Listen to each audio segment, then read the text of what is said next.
का हमारा टॉपिक है dimension of physical quantity. Physical quantity के बारे में ऑलरेडी आप लोग को पता है। फिजिकल क्वांटिटी वो क्वांटिटी होती है जिसको हम मेजर कर सकते हैं। फिजिकल क्वांटिटी के हमारे पास दो टाइप्स होते हैं, बेस क्वांटिटी और direct quantity. All these quantities जिसको हम मेजर कर सकते हैं, इसकी हम आज डायमेंशनल एनालिसिस करेंगे। ठीक है, तो सबसे पहले हम जरा डिफाइन करते हैं कि what is the definition of dimension of physical quantity.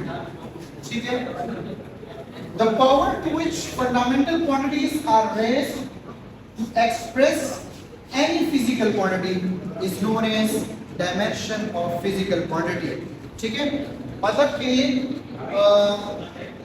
आपके पास एक क्वांटिटी है और उसको हम एक स्क्वायर ब्रैकेट में लिखते हैं और उसके ऊपर एक पावर लिखते हैं।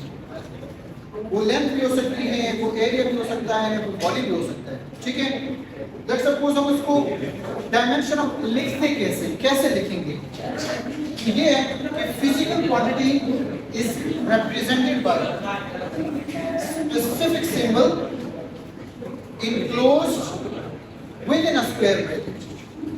किसी भी फिजिकल क्वांटिटी को हम एक सिंबल से रिप्रेजेंट करते हैं और फिर वो जो सिंबल है उसको हम स्क्वायर ब्रैकेट के अंदर लिखेंगे। ठीक है, और इसी तरीके से हम किसी भी फिजिकल क्वांटिटी की एनालिसिस करेंगे। ठीक है, मिसाल के तौर पर अगर आपसे पूछे कि लेंथ की डायमेंशन क्या है, आप कहते हो कि लेंथ को हम एक सिंबल देते हैं, उसको हम एल से रिप्रेजेंट करते हैं और उसको स्क्वायर ब्रैकेट के अंदर लिखते हैं। So this is the dimension for the length.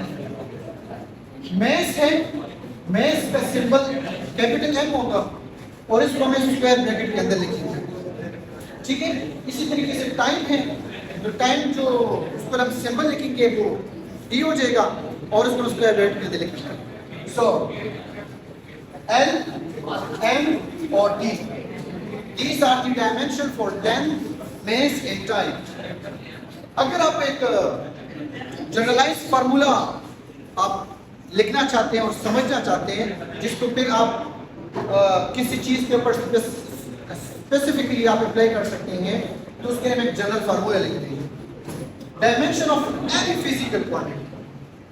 ठीक है, वो बराबर होता है, ये 7 बेस क्वांटिटी है, 1 2 3 4 5 6 7 बेस क्वांटिटी है।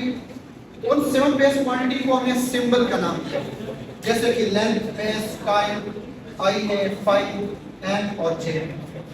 L stand for length, mass, time, intensity, temperature, amount of substance और इंटेंसिटी। ठीक है, और इसको हम स्क्वायर ब्रैकेट के अंदर लिखते हैं। So this is the general formula for dimension of any physical quantity. इसके ऊपर हम पावर लिखते हैं आसानी में, A B C D E F और जी। ठीक है, जो मैंने यहाँ पर कहा कि the power to which fundamental quantities are raised, तो ये वो पावर होता है, राइट। अगर आपसे क्वेश्चन पूछे कि आप डायमेंशन फाइंड करें लेंथ, एरिया और वॉल्यूम के, तो क्या करोगे? डायमेंशन ऑफ क्वांटिटी की जगह लेंथ आ जाएगी और एल की जगह ऊपर 1, चूंकि 1 length, so L two the power 1, 1 क्या है? a is equal to 1, so a is equal to 1 का मतलब l to the power 1। बाकी क्वांटिटी नहीं है तो उसके ऊपर पावर जो होगा वो 0 हो जाएगा। So power of anything is equal to 0 is equal to 1। So ये सारे नंबर 1 हो जाएंगे, तो यहाँ पर ये नंबर बन जाएगा। So dimension of length is equal to l to the power 1। इसी तरीके से एरिया की बात करें, क्योंकि एरिया के अंदर 2 लेंथ काउंट किए जाते हैं, सो a is equal to 2 हो जाएगा, सो l to the power 2 हो जाएगा।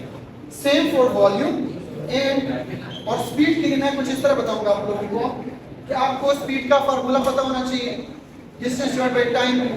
अब डिस्टेंस के जो डायमेंशन है वो l to the power 1 है, डिवाइडेड बाय टाइम के डायमेंशन क्या है? t to the power 1 है। तो अब ये t to the power 1 जब हम इसको ऊपर लेके आएंगे तो ये माइनस हो जाएगा, तो t to the power -1 हो जाएगा। समझ आ रही है? So dimension of speed is equal to l to the power 1 t to the power -2। ठीक हो गया। ये आप आज का टॉपिक था dimensional analysis of physical quantity. अब मैं आप लोगों को कुछ असाइनमेंट दे रहा हूँ। आप लोगों ने कल के लिए जो लेकर आना है वो आप लोगों ने डायमेंशन फाइंड करने हैं for the force, for acceleration, for pressure, for frequency. ये मैं कल आप लोगों का चेक करूँगा, ठीक है, ताकि पता चल जाए आप लोग की प्रैक्टिस हो जाए, ठीक है।